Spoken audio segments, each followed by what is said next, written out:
E claro, a gente chamou uma economista, né, também para comentar, né, para trazer as análises sobre esse assunto. Eu chamo então César Bergo para também compartilhar conosco aqui um pouco das dúvidas, né, Bergo? Muito obrigada pela sua participação com a gente, além de economista, o César também é presidente do Conselho Regional de Economia aqui do Distrito Federal. César Bergo, muito boa tarde a você. A dúvida que fica, vale a pena pegar esse empréstimo consignado?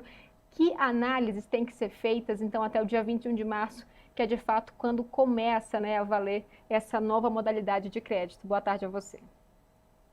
Boa tarde, Soane, é um prazer estar com vocês aí. Olha, todo crédito tem que ser pensado adequadamente, né? Obviamente, você toma um dinheiro emprestado, você tem que pagar juros. Aí você fica meio que refém do capital, né? Muitas vezes você pode ter o dinheiro aplicado, se você tiver disciplina, você economiza, você investe, você tem renda. Agora, o empréstimo, você tem que pagar juros. Agora, como também o presidente está parecendo até um professor de educação financeira, né? O presidente diz: olha, você tem que pegar para comprar algo que você vai crescer o seu patrimônio. É a melhor forma de utilizar o crédito, você alavancar o seu patrimônio. Então, o crédito é para isso, para você comprar algo que vai te dar um retorno, vai te permitir uma melhor qualidade de vida, e não para se endividar mais. Agora, é lógico, essa modalidade de crédito está sendo criada, ela vai ser criada com juros mais baixos do que o empréstimo pessoal, que hoje está acima de 100% ao ano. Você tem um empréstimo, no caso consignado, que se fosse de aposentado ou pensionista, está na faixa dos 30%. Então, é muito significativa a queda dos juros que vai ser negociada com as instituições financeiras. Isso vai possibilitar o endividado, no caso aí da iniciativa privada, trocar um crédito mais caro por mais barato. Mas a melhor forma de usar o crédito é com planejamento e disciplina, viu, Sônia? Para que não se endivide mais ainda. Eu estou até vendo aqui alguns comentários, né? Muita gente preocupada aí, né, em relação a esse novo crédito consignado, mas eu acredito que também essa questão da permissão em relação à portabilidade vai permitir uma análise aí, né? Se a pessoa paga, né, um empréstimo consignado hoje que desconta ali em folha, com juros mais altos, de repente, às vezes o momento em que a pessoa pega esse crédito, o juros está mais alto, a gente sabe que a economia tem essas variações de juros, né, de acordo com o mercado, com avaliação de risco, etc. Então, se de repente ela tem uma proposta que pode ser mais vantajosa, então ela pode fazer essa análise, lembrando que, né, para quem está nos acompanhando, as pessoas vão poder receber as propostas de várias instituições financeiras depois que elas autorizarem isso por meio do aplicativo, né, o Carteira de Trabalho Digital. Então, elas vão autorizar ali por meio desse aplicativo, vão receber as propostas e aí depois elas vão pelo próprio canal do banco escolhido fazer essa análise. E aí, essa é uma questão também a ser analisada, né? A taxa de juros oferecida e se a pessoa tem algum, né, empréstimo hoje, qual é a taxa de juros que ela paga atualmente, não é isso? É isso. Na verdade, a grande novidade é o sistema mesmo, que vai possibilitar a pessoa verificar sem sair de casa, né? Hoje ela tem que ir no banco, perguntar qual é a taxa de juros. Isso vai ser ofertado dela pelo aplicativo que o governo está colocando aí na rua, vamos dizer assim. Isso é importante, porque a pessoa vai poder fazer uma análise detalhada de qual banco está oferecendo uma taxa mais adequada. E a portabilidade também é importante, porque hoje, por exemplo, ele tem um empréstimo pessoal, né? Está pagando lá a prestação. Se ele tomar um consignado para aliviar e liquidar esse crédito pessoal, a economia é muito grande.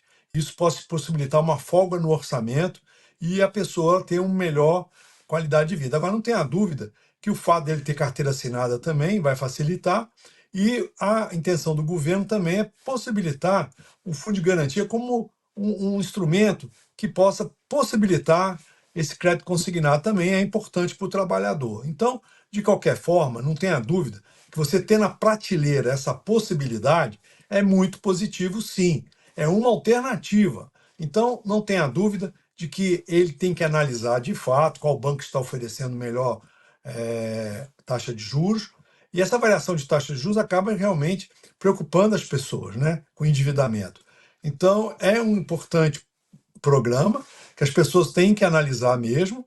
E essa experiência já vem lá dos aposentados, né, do INSS, e agora o governo implementa com vistas a abraçar o trabalhador de iniciativa privada, viu, Sonani?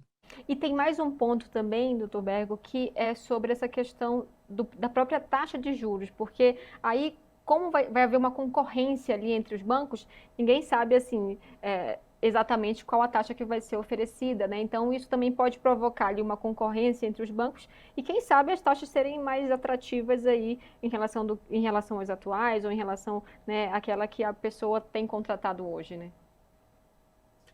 Hoje em dia acontece isso com o crédito consignado do INSS, do aposentado, né? E mesmo do trabalhador da iniciativa pública.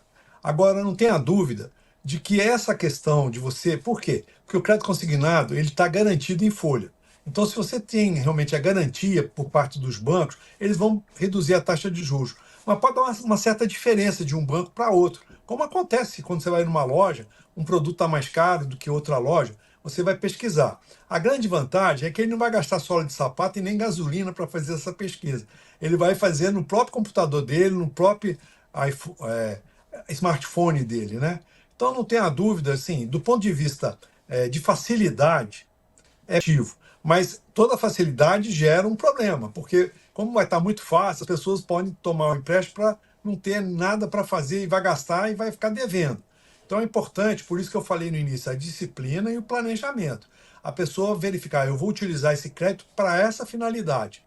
Então, se torna um crédito positivo. Porque o crédito pode ser negativo quando você gasta e depois você tem que pagar, e aí você compromete todo o orçamento da família. É porque mesmo baixos, né, existem os juros sobre esse crédito, né? Então é importante esse planejamento e como vai começar a valer a partir do dia 21 de março, as pessoas vão ter um tempo aí também, né, de repente para repensarem se tiverem algum empréstimo ou não, enfim, para repensarem, para fazerem esse planejamento, como o senhor bem colocou. Eu vou mudar aqui um pouquinho de assunto, mas antes, só para relembrar então quem está aqui, vou pedir para o Thiago colocar novamente aí em tela como é que vai funcionar isso. Então foi anunciado hoje, mas só vai valer a partir do dia 21 de março. Quem pode contratar são os trabalhadores com carteira assinada, vai ser um crédito com garantia do FGTS. Então aí pode abranger aí, hoje são cerca de 47 a 49 milhões aí de brasileiros que têm aí carteira assinada, que seria um potencial também, né, que poderiam, né, contratar, mas é importante, como foi colocado aí, né, pelo César Bergo, economista que está aqui com a gente, fazer essa avaliação realmente se a pessoa precisa, se tem de repente está pagando um valor mais alto aí de algum outro tipo de empréstimo e se realmente compensa ela fazer isso sem se comprometer ali, comprometer o seu orçamento, comprometer o orçamento da família. E já que a gente está falando dessa questão, né, de preços e empréstimo, a gente sabe que são muitas obrigações que o brasileiro, né, tem hoje. Um outro ponto também que saltou os olhos na questão econômica hoje foi a questão da inflação. E eu sei que você acompanha bastante esse assunto, por quê? Os preços em fevereiro subiram 1,31%, esse índice do IPCA, né? O Índice Nacional de Preços ao Consumidor Amplo, que mede aí a inflação oficial no Brasil, subiu 1,31% em fevereiro. Foi a maior alta desde 2003, nesse segundo mês do ano. E a maior taxa também desde março de 2022. Os dados foram divulgados hoje pelo IBGE e entre os fatores que influenciaram aí, né, nesse índice do IPCA da inflação em fevereiro foram principalmente a questão da energia elétrica, mas também mensalidades escolares, alimentos e transporte foram os itens aí que mais pesaram na inflação. Queria uma avaliação sua, quais são os alertas aí que a gente pode deduzir a partir, né, desse número?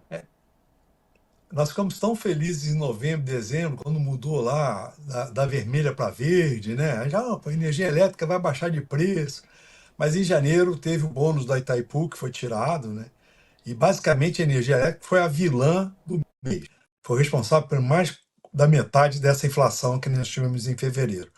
Agora, alimentos e transporte já vinham pressionando os preços. A tendência do alimento é ficar mais barato em função das safras. Mas tivemos a questão do ovo, tivemos a questão de aumento de preço da carne. Então acabou que isso impactou os preços também. E nós podemos verificar o café também subindo bastante, pressionando os orçamentos. No caso do transporte, o ICMS, que foi de alguma forma alterado nos estados com relação aos combustíveis, também pressionaram. Então, transporte e alimentos também tiveram a sua parcela de culpa nessa inflação.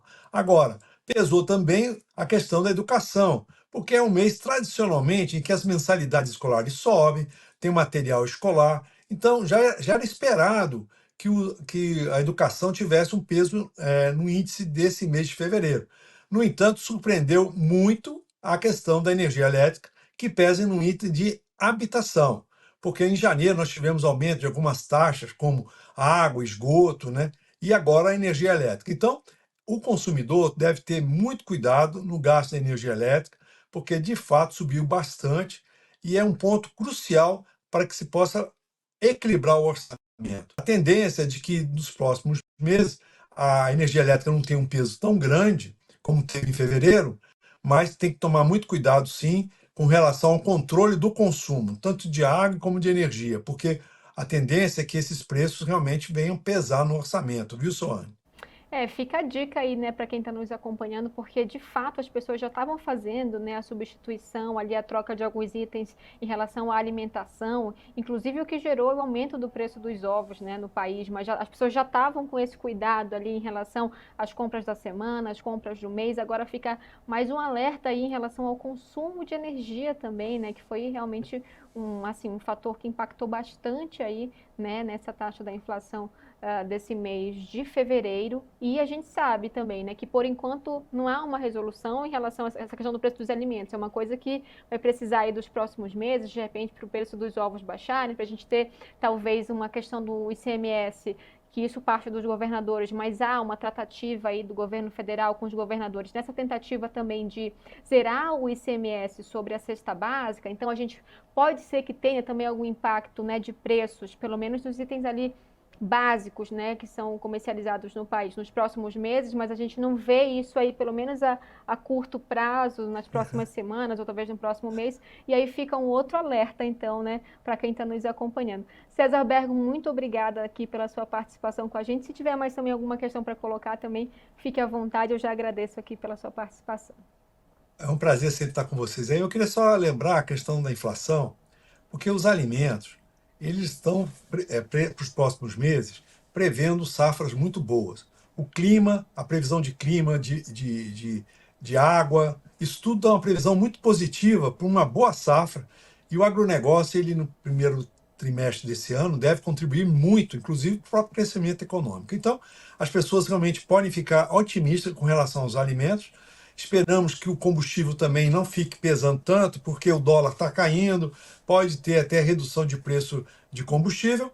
Agora, realmente, economia de água e de energia é fundamental. Um grande abraço, Anne, até a próxima.